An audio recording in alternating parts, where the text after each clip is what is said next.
এইবাৰ বিপদ গোলাঘাট জিলালৈ মেৰাপানী সৰুপথাৰবাসীক সাৱধান হোৱাৰ আহ্বান নেপকোৱে এৰিছে দৈয়াং জলবিদ্যুৎ প্ৰকল্পৰ বান্ধ হুৰাহুৰে নামি আহিছে পানীৰ ঢল উজনিৰ বানৰ সংহাৰী ৰূপ চৰাইদেউ শিৱসাগৰ আৰু যোৰহাটৰ দুৰ্যোগৰ পাছত এইবাৰ আতংকত ভুগিছে গোলাঘাটবাসী নাগালেণ্ডত দৈয়াং নদী বান্ধৰ পানী এৰিছে নেপকোৱে কাৰণ চুবুৰীয়া ৰাজ্যখনত হোৱা ডাৱৰ বিস্ফোৰণ আৰু ধাৰাবাহিক বৰষুণৰ ফলত দৈয়াং জলবিদ্যুৎ প্ৰকল্পৰ ৰিজাৰ্ভাৰ ভৰ্তি হৈ গৈছিল যাৰ বাবে দুপৰীয়া 12:20 2 নম্বৰ গেটেৰে আৰু 12:30 3 নম্বৰ গেটেৰে পানী এৰিছে নেপকোৱে প্ৰতি ছেকেণ্ডত 29 ঘনমিটাৰলৈকে বৈছে পানীৰ ঢল দৈয়াং আৰু ধনশিৰিৰ কাষৰীয়া অঞ্চলৰ ৰাইজক সতৰ্ক থকাৰ আহ্বান প্ৰশাসনে জাৰি কৰিছে দুটাকৈ জৰুৰীকালীন নম্বৰ 1077-9394985421 অৱশ্যে নেপকোৱে গেট খুলিলেও কোনো সমস্যাৰ সৃষ্টি নহয় বুলি আশ্বাস মন্ত্ৰী অতুল বৰাৰ মানুহৰ মনত শংকা আছে যে নেপকৈ পানী এৰিলে আকৌ ইয়াত বান হ'ব কাৰণ পানীটো আহি ইয়াতে হেঁচা পৰে লাষ্টত গৈ পেলাই তাৰ কাৰণেও প্ৰশাসন প্ৰস্তুত সাজু হৈ আছে ইতিমধ্যে এলাৰ্ট জাৰি কৰিছে আৰু সকলোকে সচেতন হৈ থাকিবৰ কাৰণে অনুৰোধ জনাইছে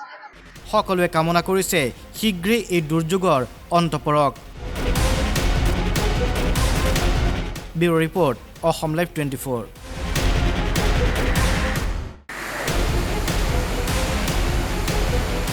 এইবাৰ বিপদ গোলাঘাট জিলালৈ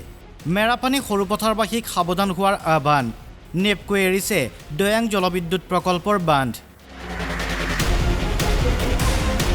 হুৰাহুৰে নামি আহিছে পানীৰ ঢল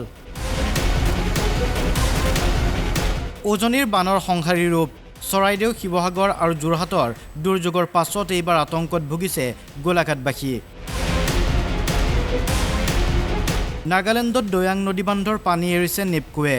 কাৰণ চুবুৰীয়া ৰাজ্যখনত হোৱা ডাৱৰ বিস্ফোৰণ আৰু ধাৰাবাহিক বৰষুণৰ ফলত দৈয়াং জলবিদ্যুৎ প্ৰকল্পৰ ৰিজাৰ্ভাৰ ভৰ্তি হৈ গৈছিল যাৰ বাবে দুপৰীয়া 12:20 2 নম্বৰ গেটেৰে আৰু 12:30 3 নম্বৰ গেটেৰে পানী এৰিছে নেপকোৱে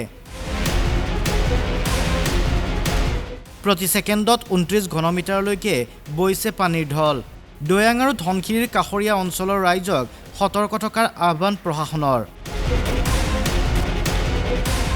প্ৰশাসনে জাৰি কৰিছে দুটাকৈ জৰুৰীকালীন নম্বৰ 1077-9394985421